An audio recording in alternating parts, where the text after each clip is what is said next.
Update. My husband's ex is dying. Her last wish is to be with my husband. Original post. As the title goes, my 30 female husband's ex-girlfriend, 33 female, was recently diagnosed with late-stage breast cancer, and her last wish is to be with my husband, 35 male. My husband, let's call him Seb, and his ex Tanya became best friends after their breakup a couple of years ago due to her infidelity. They were together for 5 years. Needless to say, they remained in contact even before he met me. I would be lying if I say it never made me feel uncomfortable even once.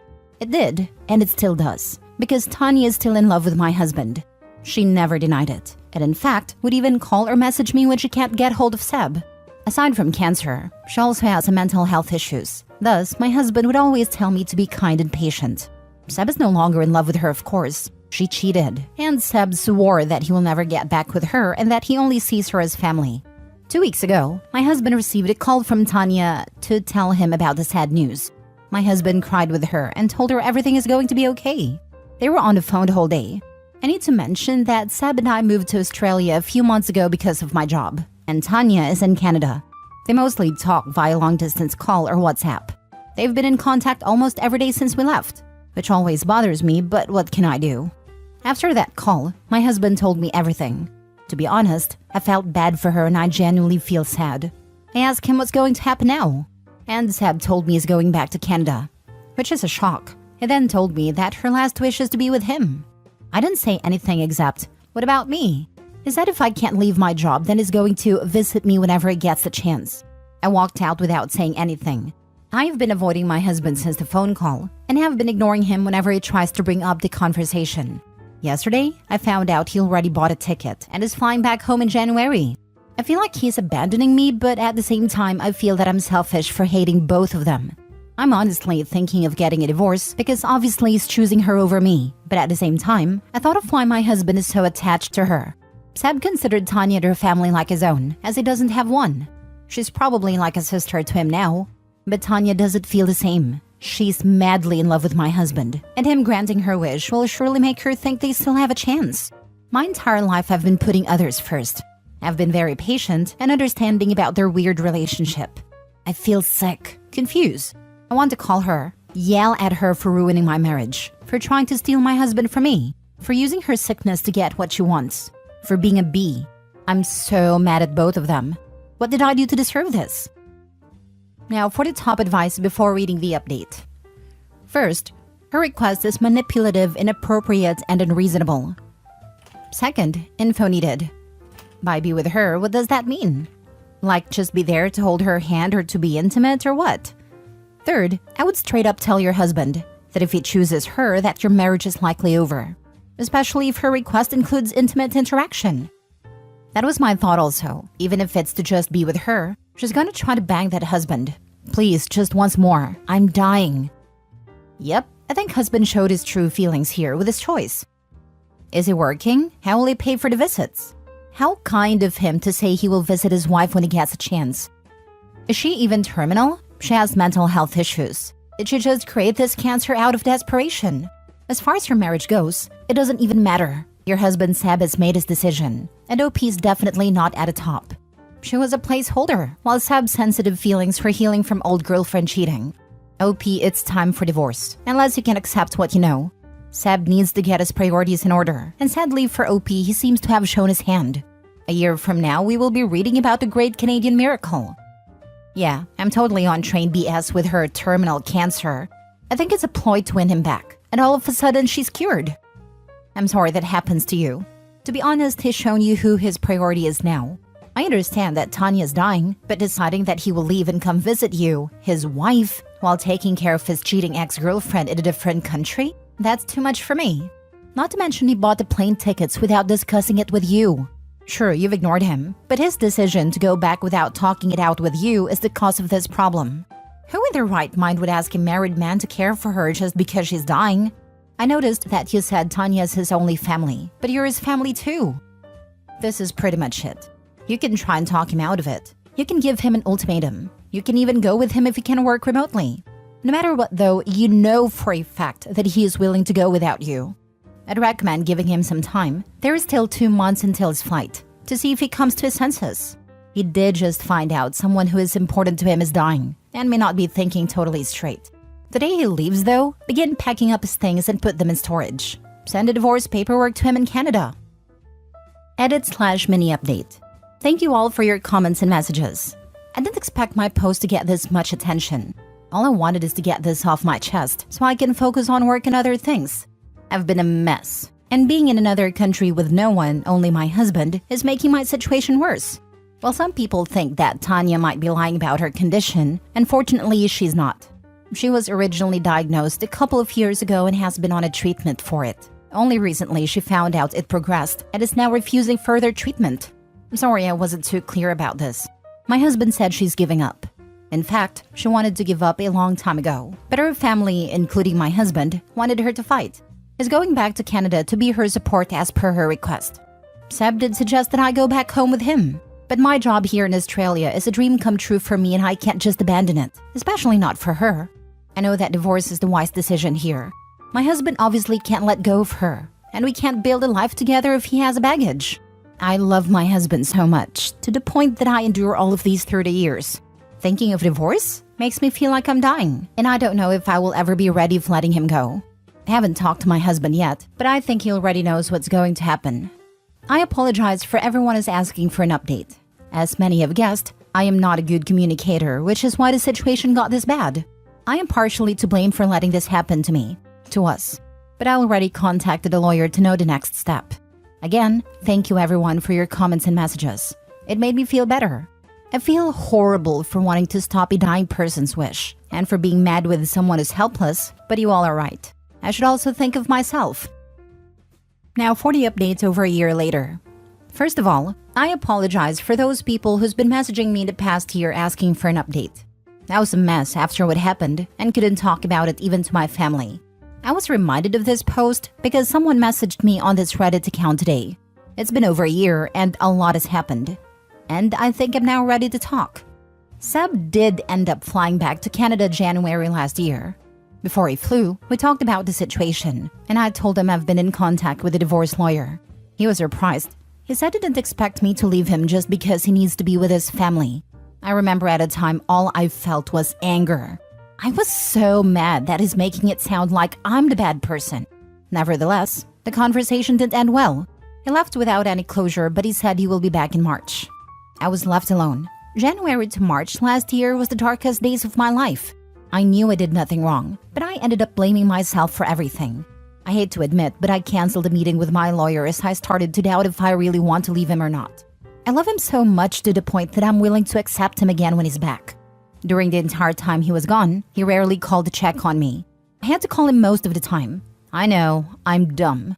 I feel so alone and sad. I begged for his attention, to give me some of his time, to be with me again. All those times, he kept telling me that Tanya needs him more. March, I was expecting him to come back so we can talk, but he didn't come back. He said he needs to stay more and promised me he will be back in May. I don't know what happened to me when I got that call from him early March to tell me he won't be flying back to Australia. At the time, I felt like there's a switch that suddenly turned off, because somehow I stopped caring. When he told me he won't be back until May, I knew I have to move forward without him. Fast forward to May, he was back. That day, we sat down to talk. He broke down and said, I can't lose you too. When he said that, I thought Tanya was gone. But no, she's not. And as far as I know, she's still alive to this day. I asked what happened and he told me that Tanya asked him to go back and be with me. He said that Tanya is sorry for everything. Sam didn't want to leave her, especially when he saw how bad she was doing. They had a fight, and according to him, Tanya wants him out of her life. If I was the same dumb person, I would totally accept him back. But at that time, all I can think was, he's only back because Tanya doesn't want him anymore. I let him cry. I comforted him and let him stay in my apartment. And a week after, I told him I'm divorcing him. At first, he refused to leave. It was a long and painful process. But on my birthday in July, he finally realized that he couldn't manipulate me anymore. By August, he was back in Canada.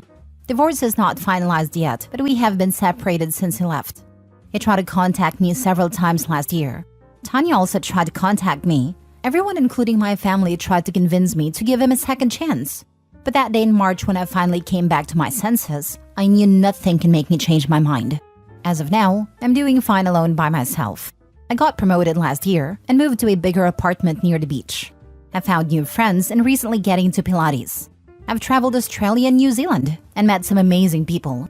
I feel like a completely different person. Last year was the major turning point of my life. Seb still bothers me from time to time, but he knows I couldn't care less anymore. I still care, but not as much. I've been told by our common friends that he's not doing well. He became an alcoholic and couldn't get a job because of it. He's mostly couch surfing because Tanya doesn't want him to live with her. Lol, that witch. Thank you so much, Reddit, for taking the time reading this in my post last year. Your advice means a lot to me. For those people who are in the same situation as me, please know that everything is going to be better. I thought I can't get through this. There are times I thought of taking my own life. It was hard, but I promise you it will be better. You'd be surprised how strong you are and how amazing life can be. What a wild read. I'm sorry that it took Tanya rejecting your ex to realize that he's losing you too. I remember reading your story and getting so mad for you. You deserve someone who prioritizes you and doesn't leave you hanging for months. I'm glad you're doing okay now. You are so strong. From a sincere Reddit stranger, I'm proud of you and how well you handled the situation. I'm wishing the best for you, OP. Congrats on a new life. I second your sentence saying OP is strong. OP, you might feel like you were weak when you were going through the worst period of your life last year, but you were just being human wanting to be with your husband who you married. I have no words for the pathetic human that is your ex. He doesn't deserve you, and hope you can finalize the divorce without any more drama and live a peaceful life with someone you deserve. I always thought she lied about the severity of her condition. I'm so glad you found your worth. I suspect she's ill, but not terminally ill. It's as if her doctor said, you will suffer migraines and cluster headaches for the rest of your life. And she said, the doctor said I have a brain tumor and I'm going to die. Agree. I honestly think he heard she was ill, blew it out of proportion to his wife because he thought he could have them both. Like the ex's illness gave him an in with her, and wife would be none the wiser. He was trying to have his cake and eat it too. There was no way he got there, and after a few days or weeks, didn't figure out his ex wasn't that sick.